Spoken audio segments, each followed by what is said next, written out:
In China, where the virus originated, authorities there say they've now got a grip on the outbreak.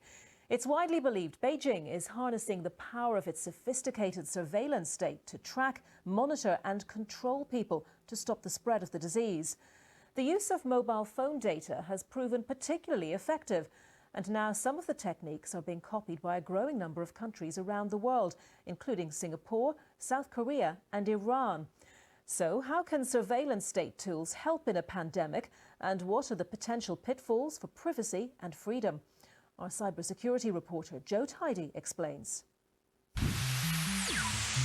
This robot is disinfecting a subway train, so humans don't have to. It's just one of the high-tech tools that China's using to fight the coronavirus, along with drones and facial recognition cameras.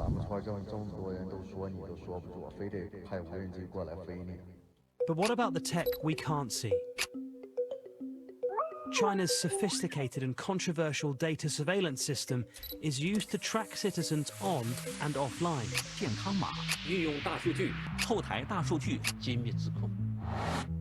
And it's proving extremely effective during the pandemic.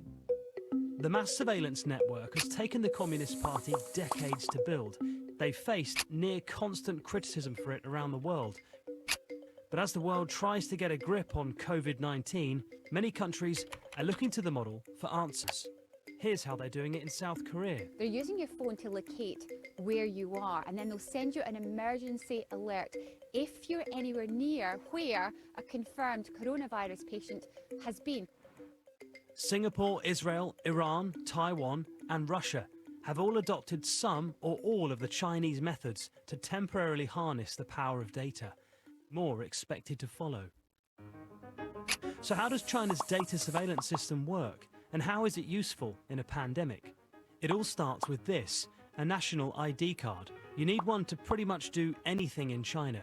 From buying a mobile phone to using any app, everything you do leaves a data trail linked back to your ID. In areas in lockdown, phone location data is being used to monitor movement and enforce curfews.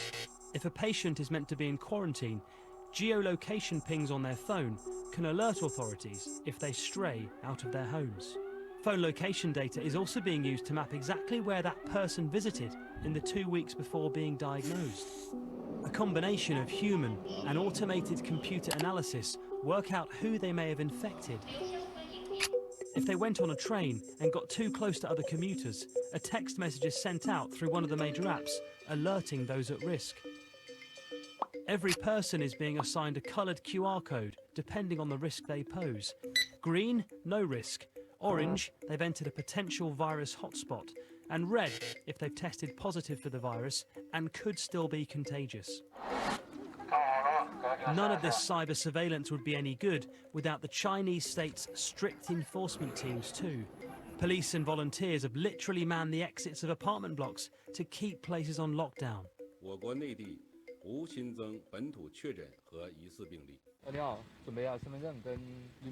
But in countries where these data surveillance powers are being brought in to help deal with coronavirus, some people are worried about the long term. My name is Adam Schwartz. I am a senior lawyer at the Electronic Frontier Foundation. There is a great concern that when government gets new powers in a crisis, government never gives those powers away even when the crisis ends. So, for example, in the wake of the 9/11 attacks, the United States created vast new surveillance powers. 19 years later, those powers are still very much in the hands of the US government. Adam and others also have questions about just how much of a difference this data surveillance can make and if it's worth it. What we are basically saying to governments around the world is, before you unveil unleash a brand new mass surveillance power, it's necessary for governments to come forward and really public health professionals to come forward and show that these technologies would actually address the crisis. Striking the delicate balance between privacy and security is an age-old problem for governments and the public. But perhaps never in history has the dilemma been more pressing and more life-threatening.